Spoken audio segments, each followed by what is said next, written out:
magbabayad ho sila for as long as you can provide proof of quality. Now, who will assess that proof? It's actually dito ho sa medical audit. So, it's not really so much of financial only. Okay? It now involves quality services that is given to their members, yung PhilHealth patient. Kasi member ho yung mga pasyente, and then kapag binigyan ninyo ng services, they will pay you.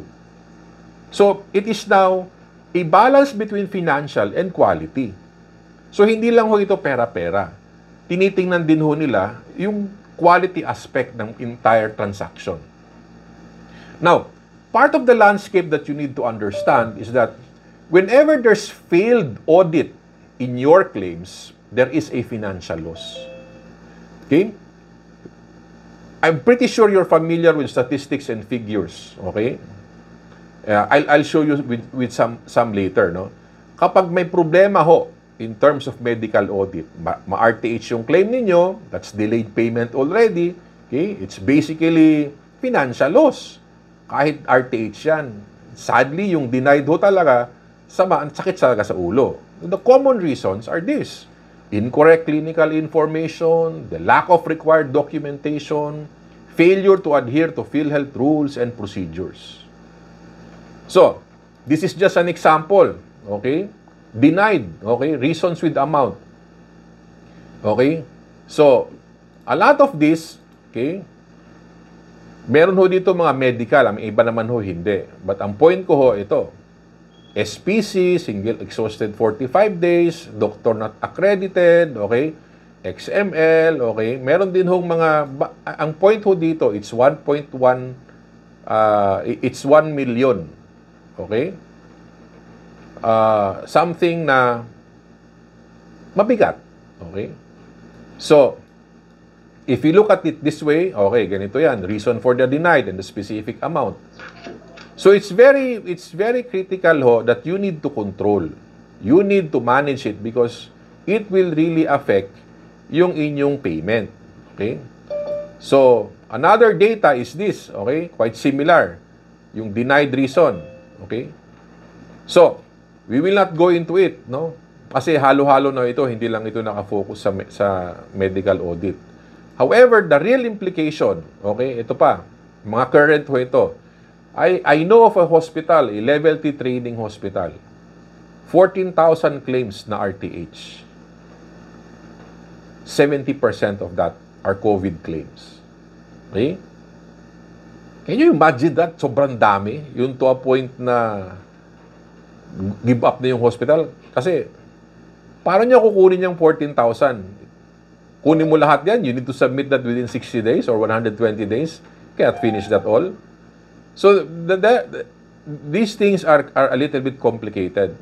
But the point is, itong 14,000, a lot of it are actually medical. Okay?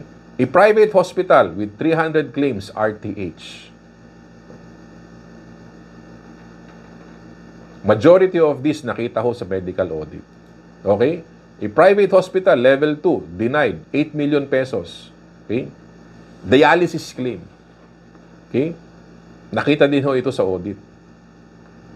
Now, again, I'm pretty sure you have your own share of this, no? Now, ito, the role of medical audit, part of the landscape of healthcare is we need to understand ano ba yung role nila.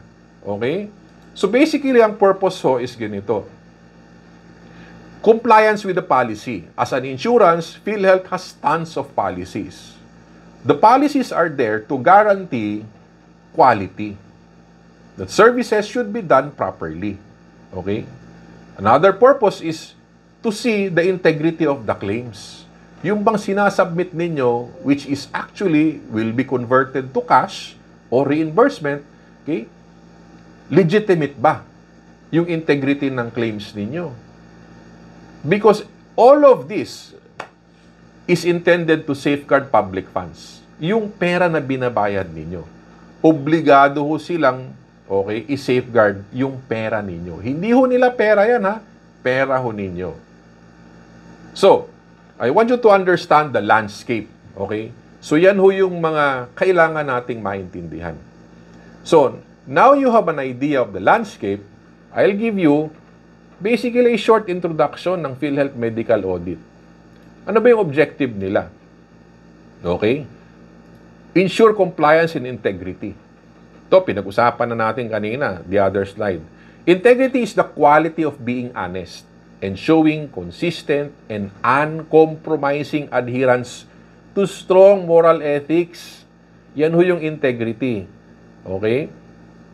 So, sa pagbasa ho ng inyong mga claim, okay, hahanapin ho nila yung consistency. Hahanapin ho nila yung mga principles. Hahanapin ho nila yung standard. Kasi it's all about ensuring compliance to the standard and looking at it in the aspect of integrity. Okay? Kasi all of this basically is about quality healthcare. Preventing fraud and errors. Okay? Napag-usapan na natin. As I said, this is all about quality healthcare. They will pay you if you can provide the proof.